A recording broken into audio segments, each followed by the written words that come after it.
truth that remains hidden. Let us begin with a question. Why did Jesus use parables? We usually think he used them to teach difficult concepts more easily. We often mistake truth for cheap information that anyone can easily possess without any personal cost. However, the answer Jesus gives in the Gospels completely shatters this assumption. To you has been given the secret of the kingdom of God.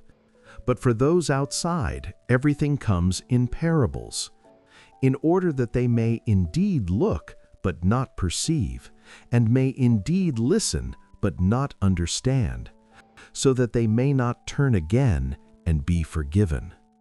This statement, suggesting that the one who came to teach actually spoke to prevent understanding, is deeply perplexing and disturbing. It directly contradicts our common sense that truth should be open to everyone. Yet, this very paradox is the most important key that runs through this entire series on parables.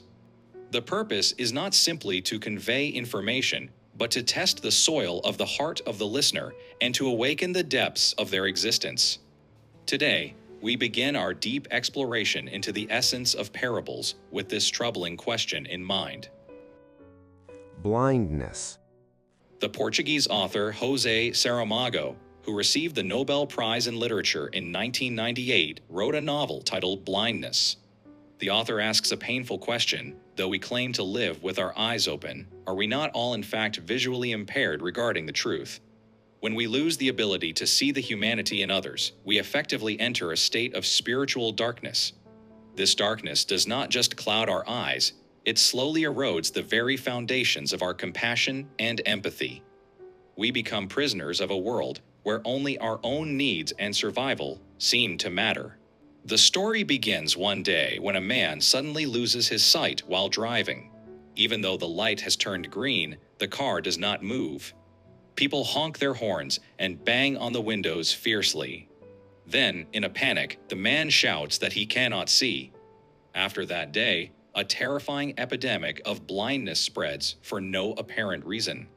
In this bizarre tragedy where one goes blind just by looking at a blind person, the government shuts the patients away in an asylum. Under the pretext of preventing the spread, the government fires indiscriminately at the blind, and the asylum becomes a hell where individuals struggle against each other just to survive. The civilization and morality that humanity built up collapse like a heap of trash the moment sight is lost. Then, a woman appears who is the only one who has not gone blind. The wife of an ophthalmologist, she willingly enters that horrific asylum pretending to be blind to protect her husband. In that place where violence is rampant and egoism is everywhere, the woman realizes that countless people rely on her as the only one who can see. She becomes a truly human figure who accepts responsibility for others and strives through sacrifice and devotion to make people less miserable. At the end of the novel, she speaks to her husband. I don't think we did go blind. I think we are blind. Blind but seeing. Able to see but not looking. Parables as a code. Saramago intended to show the prototype of Jesus and those who follow him through this work. The image of a single person seeing the world with awakened eyes and using that sight not as power, but as a tool for love and solidarity penetrates the core of the gospel. This single awakened gaze acts as a catalyst that begins to restore the broken world around it. It reminds us that truth is not found in grand ideologies, but in the simple act of recognizing a neighbor. However, the church at that time felt threatened by this work, criticized the author, and eventually he had to leave his home country. It is a truly ironic situation. Those who could not admit they were blind drove out the one who could actually see. The answer Jesus gave to the disciples when they asked the meaning of the parable of the sower is also deeply related to this state of spiritual blindness. The statement that they look but do not perceive and listen but do not understand is by no means a declaration of a monopoly on the truth.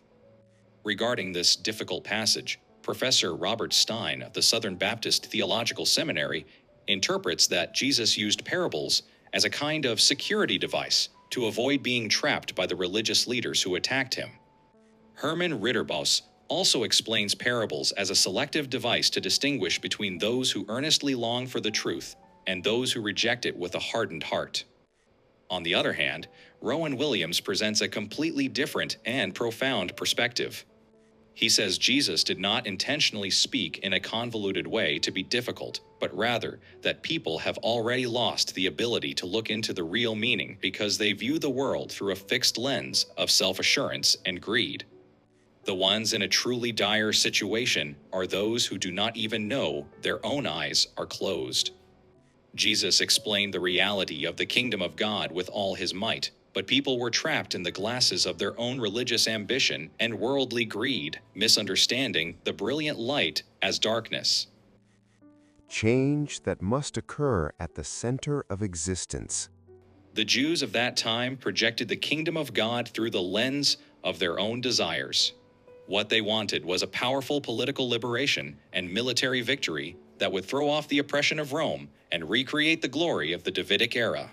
To those seized by such collective desire, the peace and love for the lowly that Jesus spoke of seemed either powerless or dangerous. They were looking for a king who would conquer their enemies, while Jesus was looking for a people who would love them. This fundamental mismatch of desires is why the kingdom remained invisible to the powerful. Therefore, Jesus used parables as a code. This is because the kingdom of God does not come through provocative political slogans or sensational public speeches. The reign does not arrive simply by uttering the phrase "kingdom of God." Rather, the kingdom of God is a change that must occur in the life of a person, that is, at the center of their existence. It is not achieved by pursuing changes in the outside world. We cannot eliminate darkness all at once. When each of us, as a small candle, lights our own flame, the world can drive out the darkness. Parables were a training to teach people in the darkness how to see. In the novel, the doctor's wife silently practices the love of God inside the asylum, filled with trash and filth. People influenced by her devoted life begin to open their eyes one by one. The interesting point is the landscape they first encounter when they recover their sight. It was not a grand palace or majestic nature, but the faces of neighbors who were old and wrinkled, suffering beside them. However, they were not disappointed. This is because they realized the nobility of existence itself rather than the amount of possessions. And they learned the essence of sharing by feeling the pain of others as their own. Parables are a powerful invitation urging exactly this kind of existential change. Eyes that open a new era. The parables of Jesus are not actually difficult in their form. They are subjects from everyday life that everyone knows, such as farming, how to light a lamp, or the heart of a shepherd looking for a lost sheep. If we only have clean eyes washed by the grace of God, there is no word more clear and transparent than a parable. The simplicity of these stories is designed to bypass our intellectual defenses and speak directly to our souls. They invite us to find the fingerprints of the Creator in the most mundane moments of our day. The problem is our own sight and stubbornness, which are soiled by sin. The narrowness of wanting to see only what I want to see, and the hostility that regards others only as competitors, are blocking the light of truth. When we close the eyes of selfishness, practice true humanity, and look responsibly at the face of the other, we finally discover the treasure of the kingdom of God hidden in the parables. That treasure is not far away, but is already breathing among our fragile neighbors and in our transformed daily lives. From today, we will correct every prejudice and misunderstanding we had about parables one by one.